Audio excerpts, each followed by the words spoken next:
హెబ్రీయులకు రాసిన పత్రిక 10వ అధ్యాయం. ధర్మశాస్త్రము రాబోచున్న మేలుల ఛాయగల దియే గాని ఆ వస్తువుల నిజస్వరూపం గలదియు కాదు.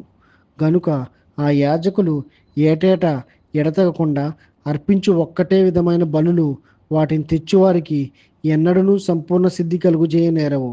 అలాగు చేయగలిగిన ఎడ్ల సేవించువారు ఒక్కసారే శుద్ధపరచబడిన తరువాత వారి మనస్సాక్షికి పాపజ్ఞప్తి ఇకనూ ఉండదు. గనుక వాటిని అర్పించుట మానదురు కదా. అయితే ఆ బలులు అర్పించుట చేత ఏటేటా పాపములు జ్ఞాపకములకు వచ్చుచున్నవి.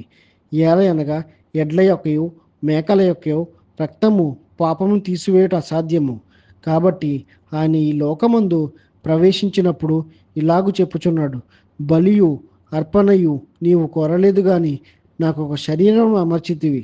పూర్ణ హోమములను పాప పరిహారార్థ బలులను నీకు ఇష్టమైనవి కావు. అప్పుడు నేను గ్రంథపు చుట్టలో నన్ను గూర్చి వ్రాయబడిన ప్రకారము, దేవా నీ చిత్తము నెరవేర్చుటకు ఇదిగో నేను వచ్చి ఉన్నానంటిని. బలులు అర్పణలు పూర్ణ హోమములు పాప పరిహారార్థ బలులను నీవు కోరలేదనియు అవి నీకు ఇష్టమైనవి కావనియు పైన చెప్పిన తర్వాత ఆయన నీ చిత్తము నెరవేర్చుటకు ఇదిగో నేను వచ్చి ఉన్నానని చెప్పుచున్నాడు.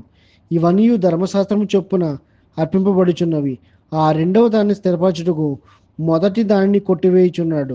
క్రీస్తు యొక్క శరీరము ఒక్కసారియే అర్పించబడుచుట చేత ఆ చిత్తమును బట్టి మనము పరిశుద్ధపరచబడి ఉన్నాము.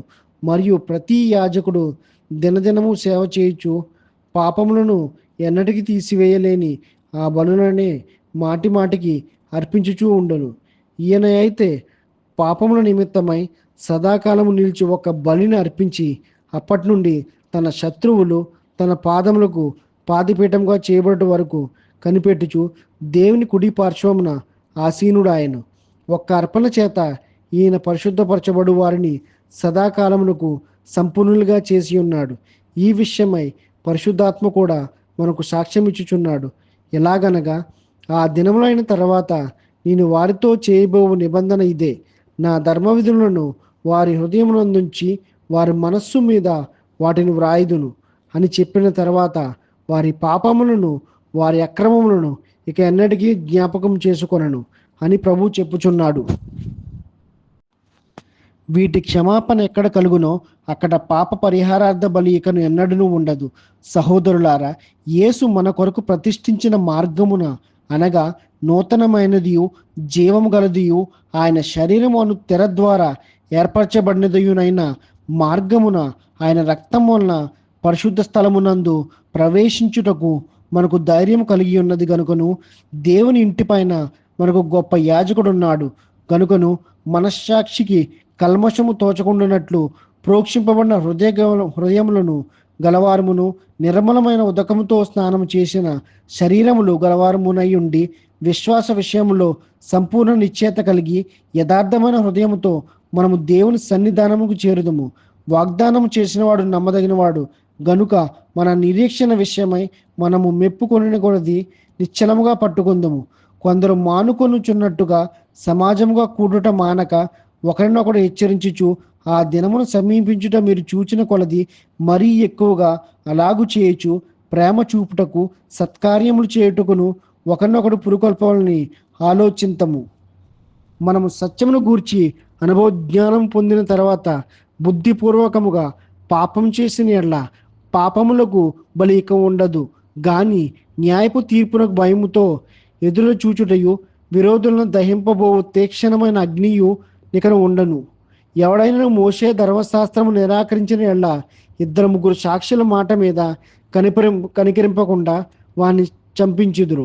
ఇట్లుండగా దేవుని కుమారుని పాదములతో త్రొక్కి తాను పరిశుద్ధపరచబడుటకు సాధనమైన నిబంధన రక్తమును అపవిత్రమైనది గాయించి కృపకు మూలమగు ఆత్మను తిరస్కరించేవాడు ఎంత ఎక్కువైన దండనకు పాత్రుడిగా ఎంచబడునని మీకు తోచును.